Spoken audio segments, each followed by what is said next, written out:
long-term sleep deprivation does affect judgment, does affect memory, and this can really have a significant impact on how we function in society.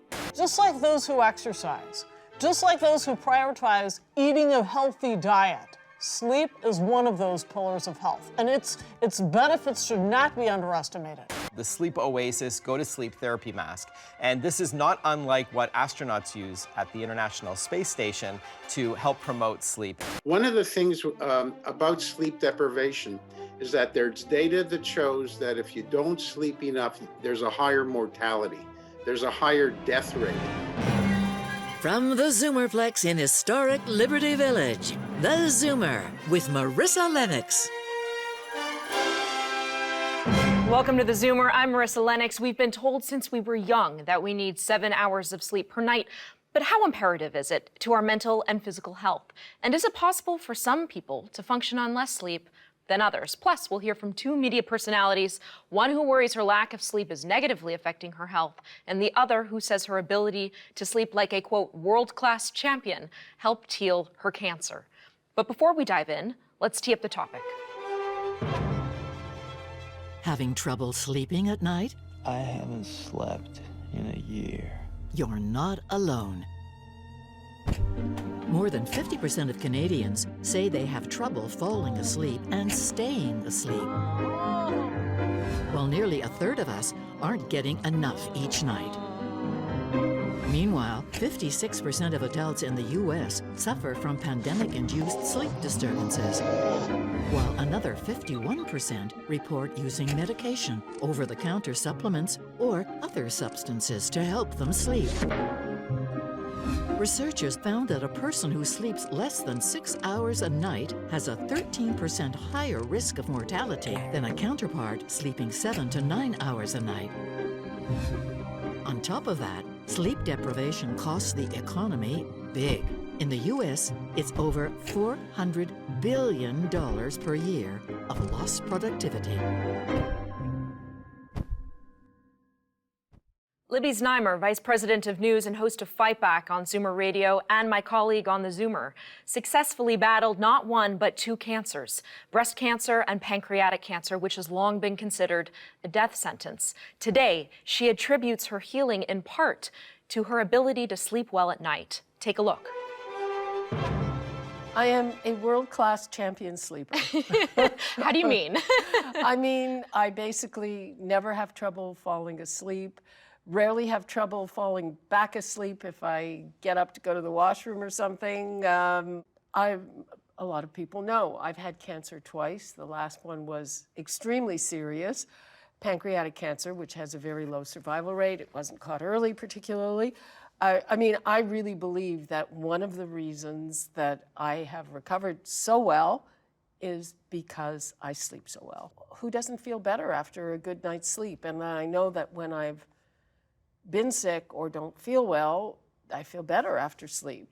When you were first diagnosed with breast cancer, how did you sleep that night? I mean, because that can be a very scary diagnosis and very stressful, and stress is one of the biggest triggers for a lack of sleep. Well, when I was diagnosed with breast cancer, I actually found a lump when I sort of woke up in the middle of the night, and I think I fell back asleep. No, really?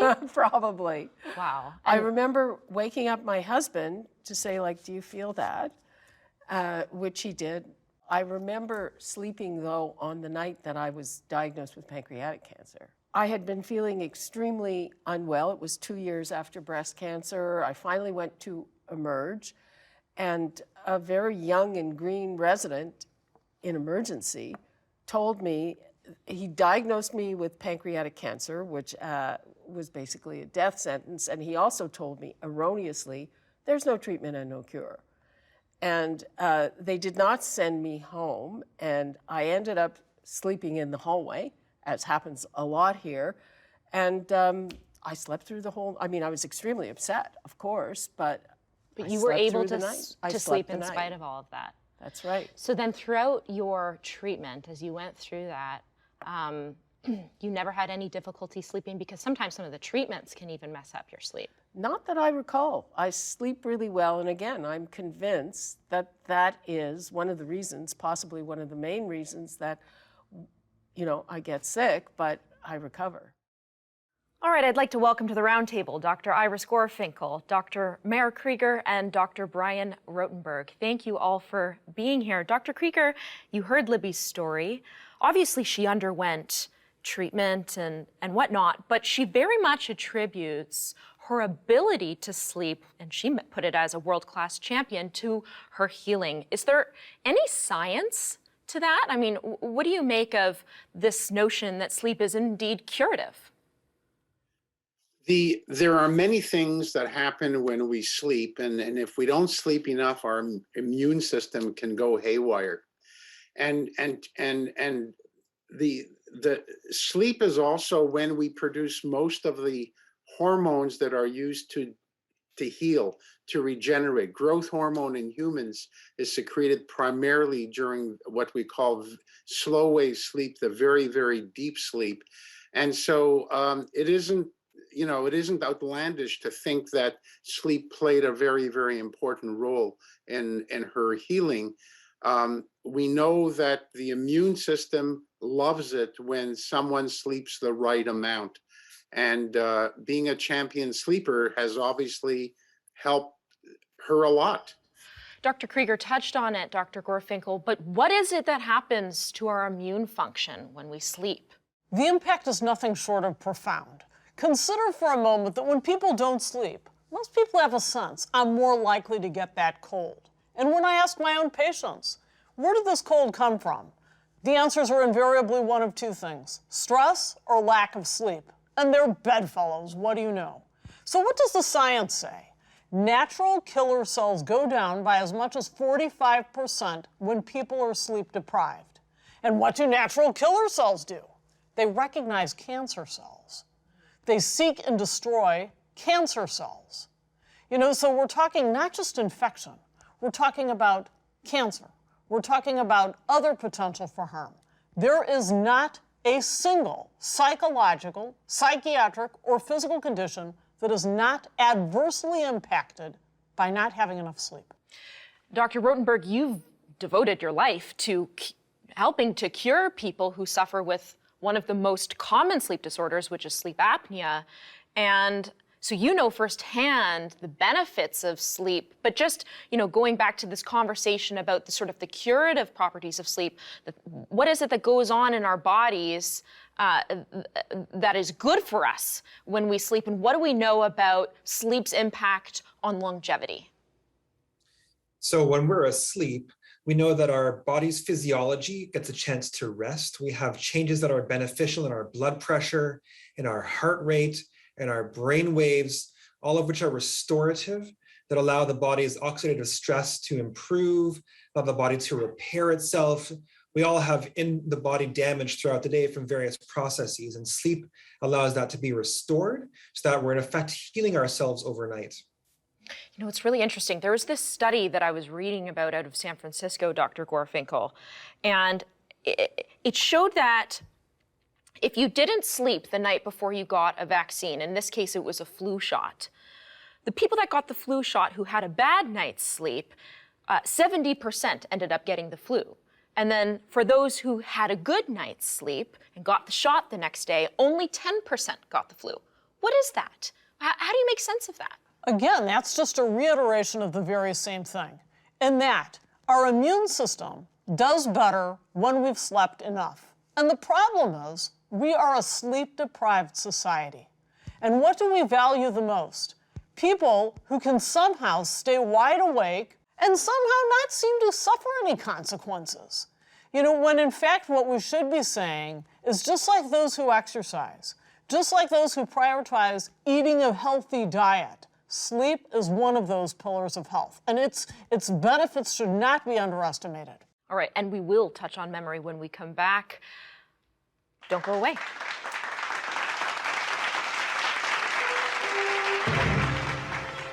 Well, I was always like that. I never slept. I think I got it from my father. He'd read all through the night, and I just remember reading all through the night, just like my father. I was always a very nocturnal person.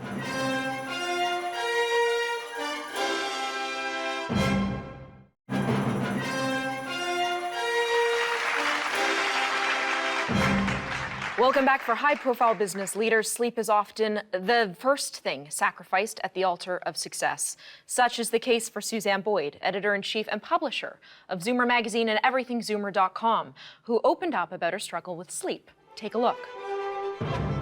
How did you sleep last night? I didn't. Oh. You know, I think it'll come as a surprise to many in our audience that in spite of all that you do and have accomplished professionally, you also struggle with sleep. So describe what it is you deal with. Well, I think it's actually helped me professionally that I don't sleep much. It's been sort of an asset because in the earlier days, I spent a lot of time going out at night, and that was part of brand building for the work I was doing at Flair magazine. So, I mean, if I got home at 2, 3 at night, that was fine for me. So it's a bit of a function of your very busy life. Well, I was always like that. I never slept. I think I got it from my father. He'd read all through the night, and I just remember reading all through the night, just like my father. I was always a very nocturnal person. And, you know, flash forward to now where, you know, there's so many things to keep up with. You run a magazine, but you're not just running a magazine, you're running a website. You're looking at our social media platforms. So there's so much information to take in and synthesize and talk to various editors about using on our various platforms. It takes time. So when I finish my jobs, and so 8, 9 at night, then 10 o'clock I start reading, looking at the news. So 3 a.m., I think I've got everything covered to know what I'm doing in the morning. And it's probably hard to shut down. So when you eventually do try to go to sleep, is it difficulty falling asleep, or is it once you get to sleep, you wake up?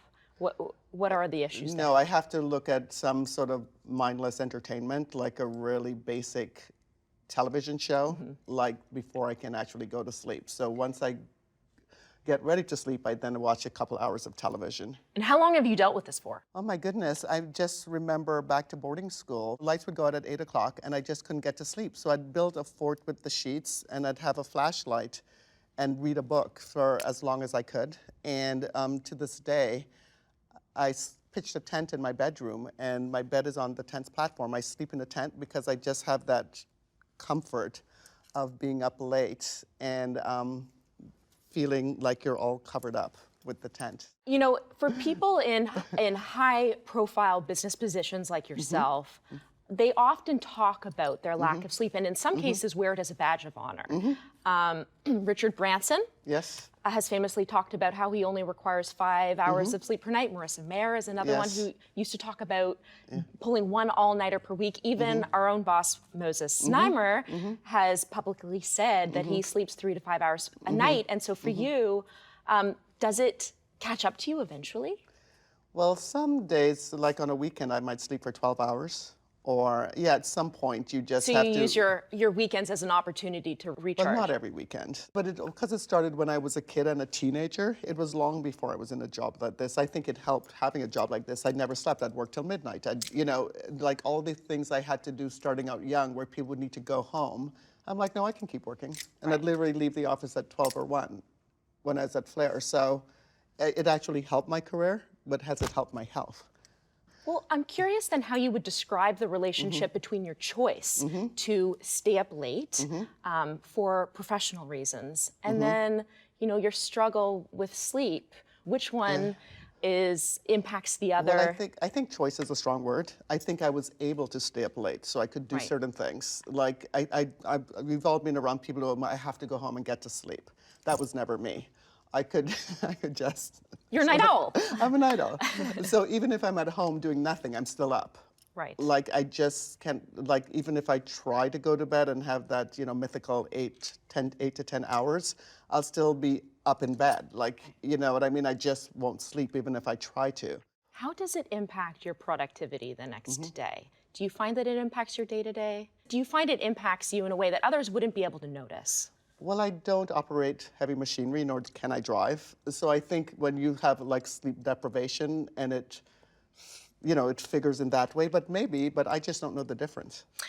Chuck Yeah, Palahniuk has famously yes. talked about how insomnia is his muse. It helps Right. him to be more creative. Can you relate to that? Yes, yes. Like if I have to write an editor's letter or any sort of writing I'm doing for the website, which I do on occasion, like I probably started around midnight, like have a coffee, midnight. It's just, I think some people are night owls. I think the really interesting thing, and maybe science will tell us that as we've learned more about circadian rhythms, and even if you sleep 8 hours in the day, it's still not the best sleep because it's supposed to be at night because of whatever that word is that I have read about before and we've covered in the magazine. But so it'd be interesting to know like how bad is this or if it's bad at all. I mean, there's times where I've slept from 10 and woken up at 6 and gone to the gym and done that sort of thing. And it's a very different feeling. It's very abnormal to me and it did feel good. So would I be more productive or smarter or better at my job if I had that lifestyle? Maybe, but I don't know. I've always done it this way.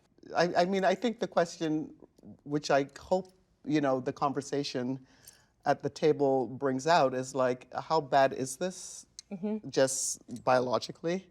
And what can you do about it? Because if it's bad biologically, I don't really want to continue, even though there's no real reason to stop. All right, we'll be right back with the panel on the other side of this break.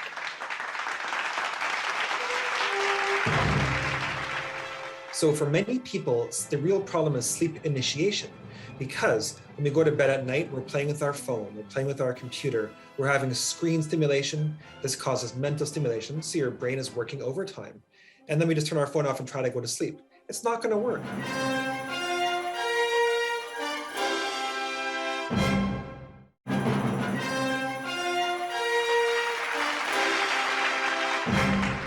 Welcome back to theZoomer. Before the break, Suzanne Boyd, editor-in-chief and publisher of Zoomer Magazine and everythingzoomer.com, shared that she functions on very little sleep, but is concerned that there may be a downside. Now, Dr. Gorfinkel, it's really not uncommon for people to feel like they don't need that much sleep. In fact, there was a study that found 25% of Canadians get less than 7 hours. I actually think that number's probably a lot higher. But, what would you say to Suzanne, who is concerned about her sleep patterns? I would suggest to Suzanne that there's hardly a person on planet Earth who doesn't need more sleep than what she herself has described. So there's two things involved. One is the subjective sense. How do I feel? How am I functioning? But the other is the objective big data measurements that we do. And we're slaves to the big data now. What does it say? The immune response will be far less. The ability to take in new memories is less. The ability to reflect on those memories is less. And those memories are far less likely to go into the long-term memory banks. So there's a lot of problems with that. Dr. Rodenberg, is there a downside to satisfying but short sleep? It's a very good question. And I'm reminded when I was a surgical trainee, we would often have very quick naps if we could in the evening between call consults. And you'd actually wake up feeling very refreshed. So a quick but sound micro sleep can actually really restore your judgment and make you feel like you can function executively. And in surgical training, of course, this is very helpful, but also in bigger walks of life. Let's say somebody has a long drive ahead of them. They take a short nap to refresh themselves and carry on. That often be considered somewhat reasonable to do if people are sleepy behind the wheel. Alternatively, people can take a short nap to restore themselves before taking on a larger job task, et cetera, especially if they're sleep deprived. What I would say, though, is that the alternative is just as true, that there's a lot of data out there, just as Dr. Gorfinkel said, that long-term sleep deprivation does affect judgment, does affect memory, and this can really have a significant impact on how we function in society. So you're a proponent of naps. Dr. Gorfinkel, are you a proponent of naps? Naps are a subtle thing. So on the one hand, if the nap is short enough, it's not going to impact on that night's rest. However, if the nap is long, say it exceeds an hour, what's going to happen is you're going to drain the chemical that later allows you to sleep. So what's going to happen if you nap too much? What do you know? Grandma was right. You're not going to sleep that night. It's going to be a lot tougher to fall asleep. Dr. Krieger, what about this notion that you can catch up on lost sleep? Are you able to do that? Yes and no. Most people who try to catch up on lost sleep simply never sleep enough on weekends or when they have the opportunity. So a lot of people will sleep, 4, 5, 6 hours during the weekday, and on weekends they'll still go out, they'll still go to sleep late, and they never actually catch up. They may only do 1 or 2 extra hours, and that just won't do it. One of the things about sleep deprivation is that there's data that shows that if you don't sleep enough, there's a higher mortality, there's a higher death rate, and there's a higher rate of cardiovascular disease, high blood pressure, you name it. It's just not a great idea to shortchange your own sleep. So if someone tells me, now there are some people who function well at what they do on lesser amounts of sleep, but I would never want them to be a pilot. I would never want them to be a surgeon. I would never want them to do anything that's mission critical. So the right amount of sleep, it varies from person to person, but sleeping 4 to 5 hours is probably never, ever a good idea. If somebody sleeps for 4 to 5 hours a night and does that for five nights a week, what happens on the weekend? Are they able to recap what they have lost? And the answer is no. They're out 5 days of sleep. And that remaining 2 days, even if they try to, say, sleep 8 to 10 hours to try to compensate for it, the health benefits have been lost for those 5 out of 7 days. You cannot bring it back by later saying, I'm just going to sleep more. But if that's true, then how is it that people like Moses, as an example, have been able to do it for their whole lives? We can talk about what the individual experience is. What I'm talking about is what applies to the mass number of people. Mm-hmm. Are there exceptions? I suppose there are, but they are exceptional people. What do we know about sleeping pills, Dr. Rotenberg? Someone said to me today, I take sleeping pills and I still don't sleep. So, what do we know about the relationship between sleep medication and sleep? Well, let's unpack that a bit. So you said, I take pills, but I don't sleep. So there's the concept of sleep initiation, and then there's the concept of sleep maintenance. So for many people, the real problem is sleep initiation, because when we go to bed at night, we're playing with our phone, we're playing with our computer, we're having screen stimulation. This causes mental stimulation, so your brain is working overtime. And then we just turn our phone off and try to go to sleep. It's not going to work. It doesn't happen like that successfully. So sleep initiation is a very big problem, and it's hard to overcome that with medication. Sleep maintenance is a little bit different. So there are certain kinds of medications that have evidence behind them. For example, melatonin is one, where people can use this to overcome, for example, jet lag. That's been published on quite extensively and works very well. There are also other kinds of sleeping aids that exist. The challenge with many of them, though, is that they become potentially addictive as well. And so although there is a role for a sleeping aid, to take one every single day on a regular basis, that can cause other kinds of problems as well. Dr. Gorfinkel? Generally speaking, sedation, which these drugs are, let's call them out. Ativan, lorazepam, clonazepam, all the azepams, diazepam, Valium. So what do? They're on the nasty list for doctors to prescribe, and for good reason. What are they associated with? Forgetfulness, increased risk of falling, increased risk of death, increased risk of addiction with the medications. Sedation is not the same in the brain, to the brain, as actual sleep is. So that should not be our go-to. And unfortunately, in the hospital, it's only too common a go-to. People are given them as prescriptions as they leave, and it's a serious issue. So it's a different state. It brings you to a different state. Sedation is not sleep. And this is a good reason to bring Dr. Krieger into it. Dr. Krieger, what's been your experience with seeing the brainwaves of those who are taking sedatives versus those who have a natural sleep? Well, yeah, every one of the drugs that you mentioned, not one of them has actually been approved as a sleeping pill.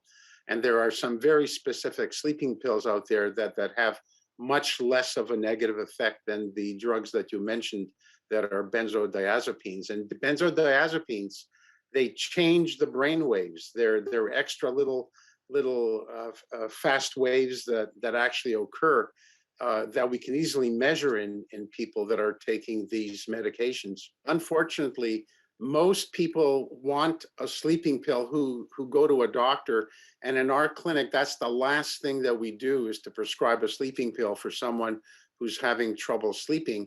The optimal treatment for people that are having insomnia, either sleep maintenance or sleep initiation is what's called cognitive behavioral therapy.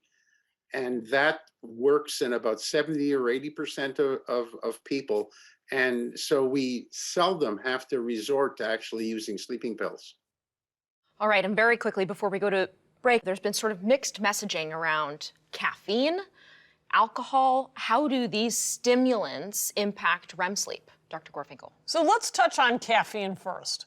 So a lot of people think, oh, I can have caffeine until late afternoon and I'm fine. But how long does that caffeine actually last? If somebody has 2 cups of coffee at 12 o'clock, the half-life is actually 6 hours. So what that means is they've still got a 1/4 cup after those 2 cups swirling around their brain come midnight. So that's a serious problem. Caffeine is vastly underestimated. Then on top of it, you have people, especially as we get older, we tend to metabolize drugs a little more slowly. It's a little different, so they hang around even longer. And that compounds the natural effect of being older and having what's called a more fragmented sleep. So as we get older, it takes a longer time to fall asleep, and people tend to wake up more often. So what do you got? You've got that 1/4 cup of coffee swirling around, and what about that toddy at night? What's that gonna do? Alcohol fragments sleep even further. All right, great conversation. When we come back, Mark Saltzman joins me with gadgets to help you sleep. That's next.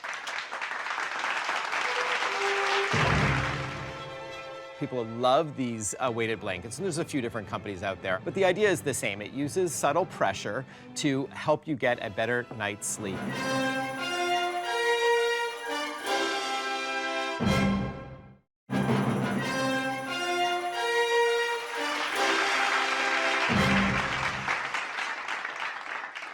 Welcome back to the Zoomer. A growing awareness of the importance of sleep has led to some real advances in sleep devices and other products giving you high-tech ways to improve your sleep. Joining the panel now with some of those gadgets and sleep tech products is tech guru Mark Saltzman. Hey, Mark, great to have you. Thanks for having me back. Always a pleasure. I love having you here. So what do we have today? Right. Well, so generally, before I chat about some recommendations, I usually say, and I write this in my articles, that you wouldn't want to bring tech to the bedroom. I mean, that's the general rule of thumb, as you've heard about during the show. It can stimulate you with the blue light.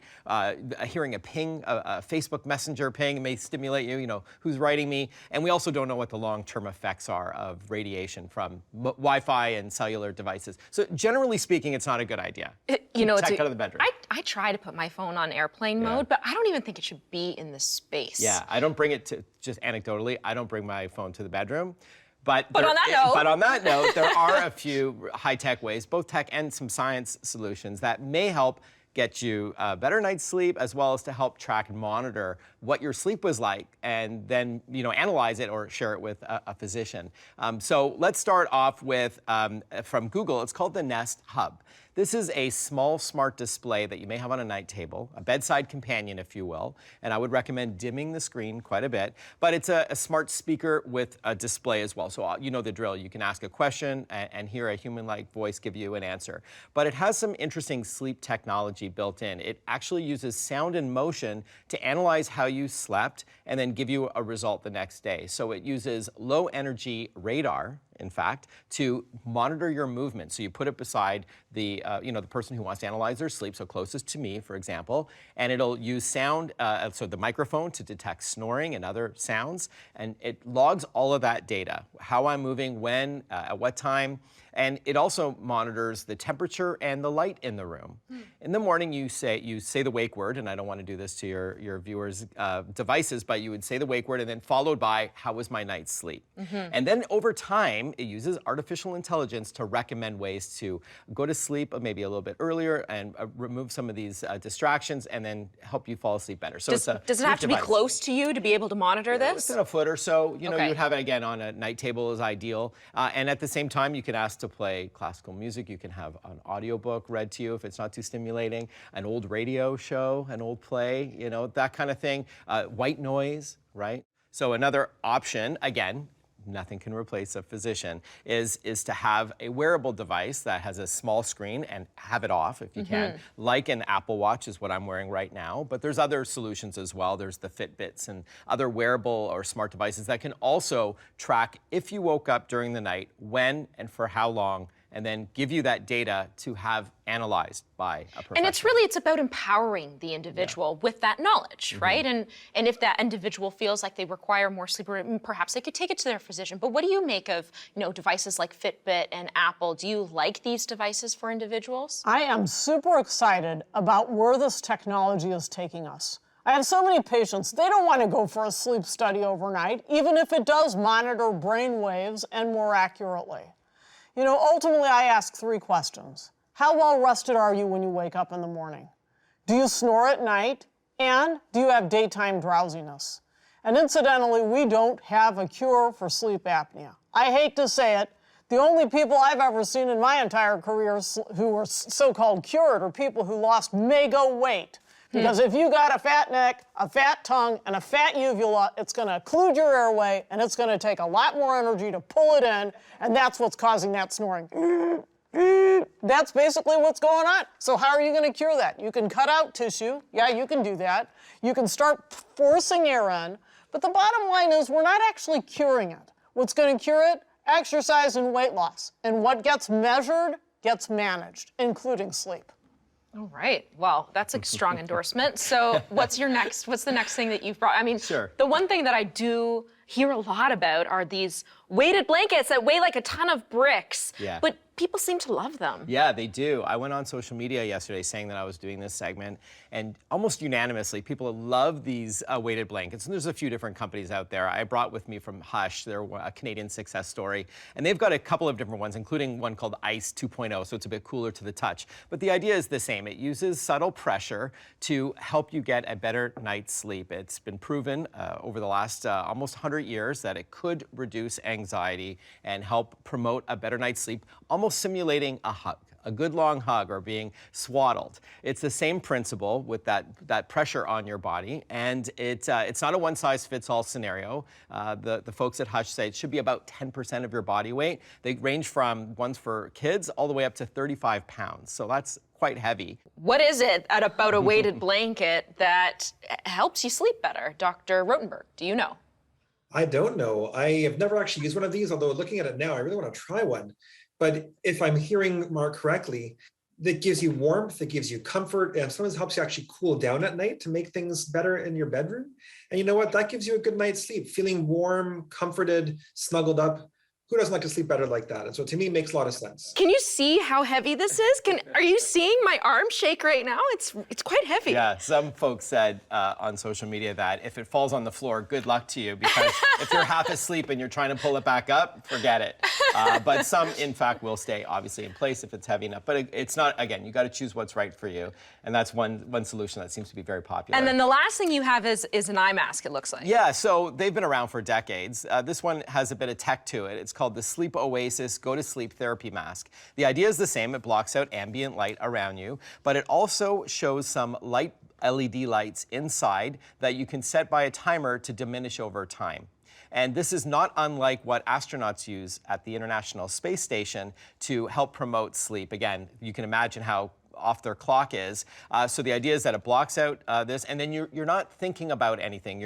My wife, Kelly, for example, she's always thinking. She's got, when she wants to try to relax, she's overstimulated just with thoughts. Something like this could help her focus more on some light blue lights, and then it does focus, and next thing you know, you're out. And the testimonials online are also pretty strong for a relatively inexpensive Does it device. track sleep too, or is it just No. Okay. It does not offer any like Bluetooth or Wi-Fi okay. where you can analyze the data on an app or anything like that, maybe down the road. All right, we need to take a short break. We'll be right back.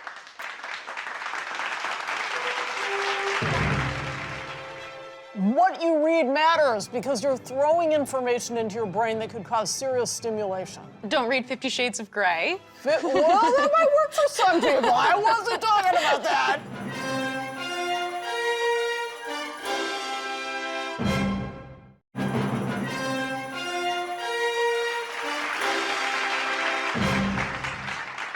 Welcome back. Let's check in with our audience now for some of their questions, starting with Dawn. Hey, Dawn. Yeah, hi there. My name is Don. I'm from Toronto. My question is, can severe sleep apnea be cured? Dr. Rotenberg, we'll go to you first. Great. Hi, Don. Thanks for your question. So the answer is that yes, it can be cured, even if severe.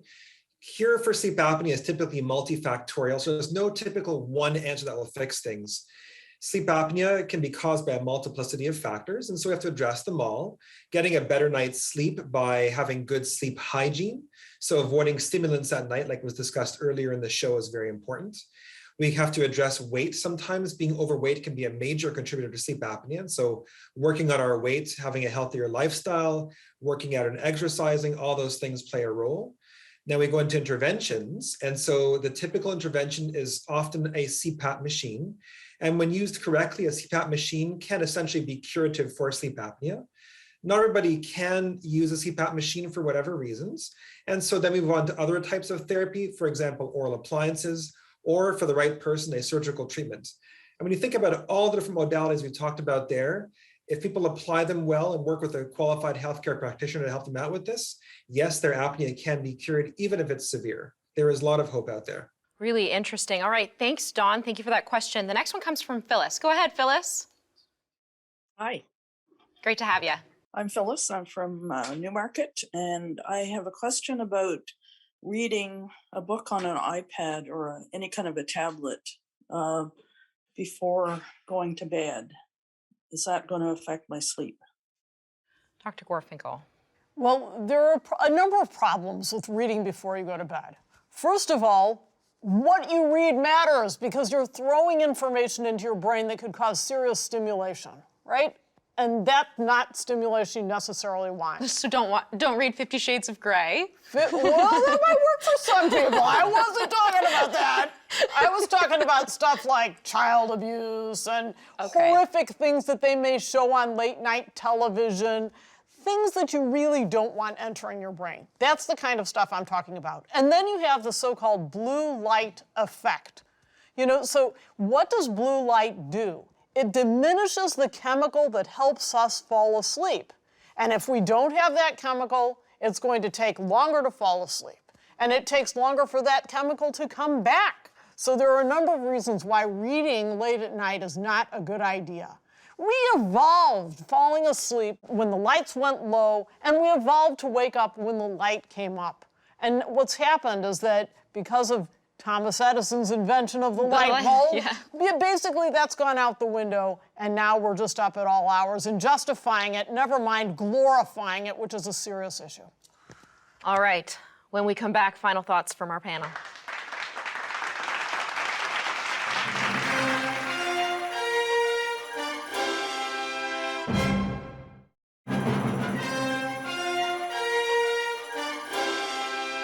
Sleep apnea is a potentially serious sleeping disorder where our breathing repeatedly stops and starts whilst we sleep. And of course, that's not a good thing because when our breathing is stopping, it affects our oxygen levels. And then it puts our body in this state of stress or panic. And of course, that will then affect our sleep and give us sleep interruptions and poor quality sleep. So some of the probably hallmark signs that we see in a lot of our patients definitely is loud snoring. There was a lot of that. Hear it from the next city. Yes, I think a lot of people say this. There is excessive daytime sleepiness or fatigue. Sometimes people will say they wake up with a headache every morning. Even partners witnessing their partners having breathing cessations, as well as waking up with a dry mouth or waking up kind of gasping or choking for air. Some of the main risk factors would be obesity, so a BMI greater than 30%, a diagnosis of high blood pressure, having a large neck circumference, as well as even just a family history of obstructive sleep apnea. Welcome back. That was a clip of Sonia Cardozo, registered respiratory therapist and CPAP supervisor with WellWise, discussing sleep apnea, common signs and symptoms, and risk factors. She was speaking at a summit hosted by Zoomer Media earlier this month. Now, before we go, as I always like to do, panelists, what would you like to leave our audience with? Dr. Rotenberg. Well, we've heard on this panel about the importance of sleep.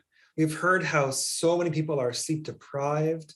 We've heard that there are various treatments out there, but it's not perfect yet. And we've heard about some new technology as well, which is emerging. I'm very excited about all of this. And my hope is that this will increase the awareness of sleep problems at night and make sleep a priority for the people in society. It'll help us feel better, help us function better, and make everything a better place. Dr. Perfenkel. I would just add that you don't need fancy technology. A pen and paper will do. How well rested are you?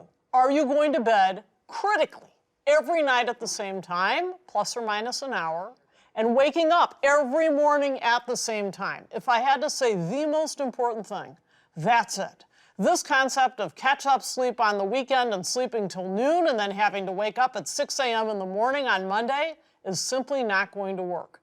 Ultimately, what gets measured gets managed. And this is right up there. You're checking your blood pressure? Come on. We got to check the sleep along with it. Mark. So do your research, see, ask around, ask what has worked for your friends, your family, your colleagues to help them have fall asleep faster and have a better night's sleep. It's not a one-size-fits-all scenario. Any of these solutions that you find, make sure you can return them if it doesn't work for you. And it's great because we're just scratching the surface as to where it's going. With technology and sensors and artificial intelligence, it's going to greatly improve over the years and ultimately just help us lead a better life. Dr. Krieger. People need to make sleep a priority. In other words, it's really important. Sleeping right is going to prolong your life.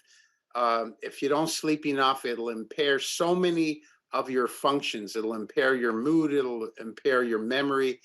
It'll impair your performance at doing things. So make it a priority. That's key. That's it for time. Don't forget to catch new episodes of theZoomer every Monday, 10 p.m. Eastern. Thank you to our live audience, to you at home watching, and to my panel for their expertise. We'll see you soon. For now, it's time to zoom out.